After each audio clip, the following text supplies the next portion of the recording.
नमोस्तनन्ताय सहस्रमूर्तये सहस्रपादाक्षिशुरोरुबाहवे सहस्रनाम्ने पुरुषाय शाश्वते सहस्रकोटियुगधारिणे नमः।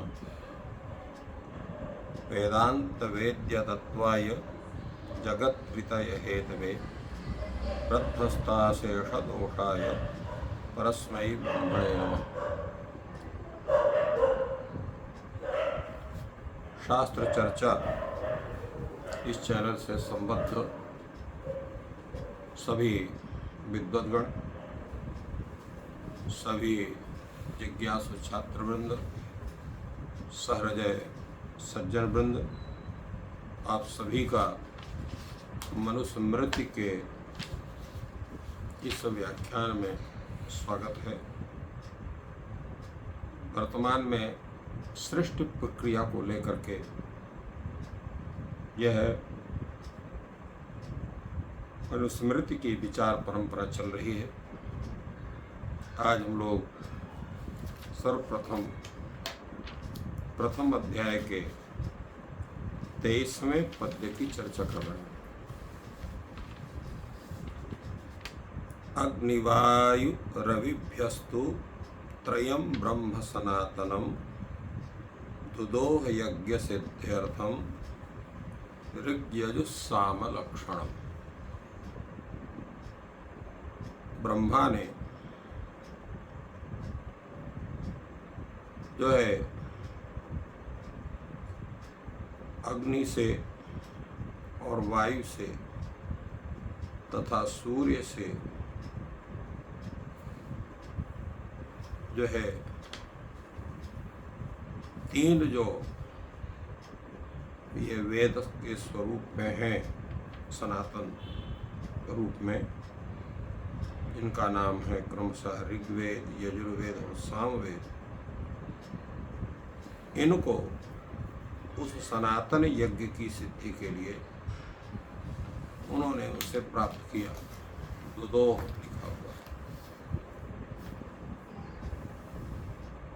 क्योंकि यज्ञ की सिद्धि मंत्र से ही होती है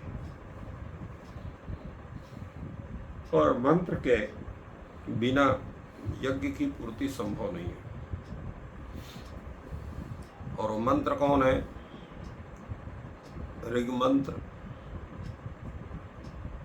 यजुर मंत्र और साम मंत्र। ऋग का तात्पर्य होता है ऐसे मंत्र जो छंदोबद्ध हो, उनको ऋग शब्द से कहा जाता है। यजुः शब्द से ऐसे मंत्रों को कहा जाता है जो गद्यात्मक स्वरूप में हो, उनको यजुः शब्द से कहा जाता है। और ऐसे मंत्र जो गीत रूप में हो, गीतात्मक हो, गेय हो, उनको साम शब्द से कहा जाता है। इसलिए वेद तो 4 हैं, किंतु मंत्रों का स्वरूप 3 है, पद्यात्मक, गद्यात्मक और गेयात्मक। इस आधार पर यहाँ इन्होंने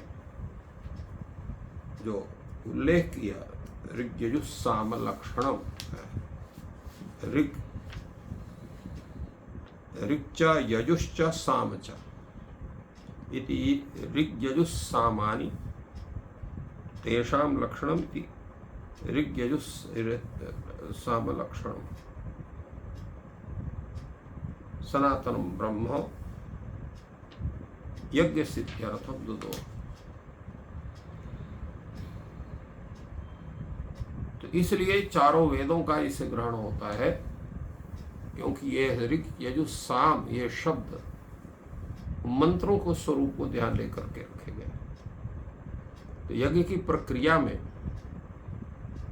चारों वेदों की आवश्यकता होती है और चारों वेदों के विद्वानों की जरूरत होती है। जो ऋग्वेद का ज्ञाता है उस यज्ञ में होता हो, पद पर होता है। ये यजुर्वेद का ज्ञाता है, वो अध्वर्यु पद को प्राप्त करता है। जो सामवेदी है, सामवेद का ज्ञाता है, वह उद्गाता नामक ऋत्विक होता है और जो अथर्ववेद का ज्ञाता होता है वो ब्रह्मा पद पर प्राप्त करता है। तो होता, अध्वर्यु, उद्गाता और ब्रह्मा, ये 4 प्रकार के ऋत्विज यज्ञों के होते हैं। उन चारों वेदों को धारण करते हैं, जिन चारों वेदों के जो श्रौत सूत्र हैं, जो गृह्य सूत्र हैं, जो उनके शुल्ल सूत्र हैं, धर्म सूत्र, उसके आधार पर यज्ञ की व्यवस्था होती है।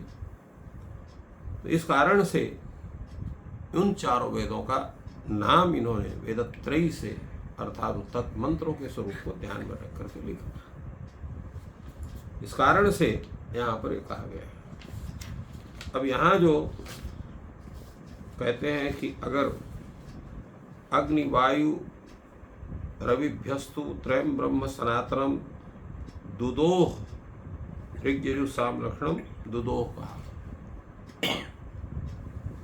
तो दुदोह होने से यहाँ पर अप्रधान कर्म अग्नि वायु रवि को मिला करके अग्नि वायु रवीन तू त्रयम ब्रह्म, ऐसा होना चाहिए, द्वितीयांत पद होना चाहिए था। यहाँ पर चतुर्थी कैसे है ऐसा हुआ, क्योंकि यहाँ अकथितम च सूत्र से यहाँ पर द्वितीय विभक्ति हो, कर्म संज्ञा होकर के कर्म द्वितीय से द्वितीय विभक्ति होना चाहिए था, ऐसा लोग इसमें शंका करते हैं इस श्लोक के विषय में। तो उस पर कहा जाता भाई यहाँ पर जो है अजायत क्रियापद का अध्याहार होता है। अग्नेः ऋक् अजायत, वायोः यजुः अजायत, रवेः साम अजायत। अर्थात ऋक् लक्षणम ब्रह्म, यजुर्लक्षणम ब्रह्म, साम लक्षणम ब्रह्म, क्रमशः अग्नेः वायोः रवेः अजायत। तो अजायत क्रियापद का हम जब अध्ययन करते हैं तो यहाँ पर पंचमी हो सकती है। इस आधार पर यहाँ इसको पंचम्यंत पद मानता है। इसमें बड़ा विचार वेदातिथि ने अपने टीका में किया है, इसलिए विशेष जिज्ञासुओं को वह ग्रंथ देखना चाहिए। तो इस प्रकार आचार्य राजर्षि स्वयंभू मनु ने इस विषय में विचार अपने प्रकट किए।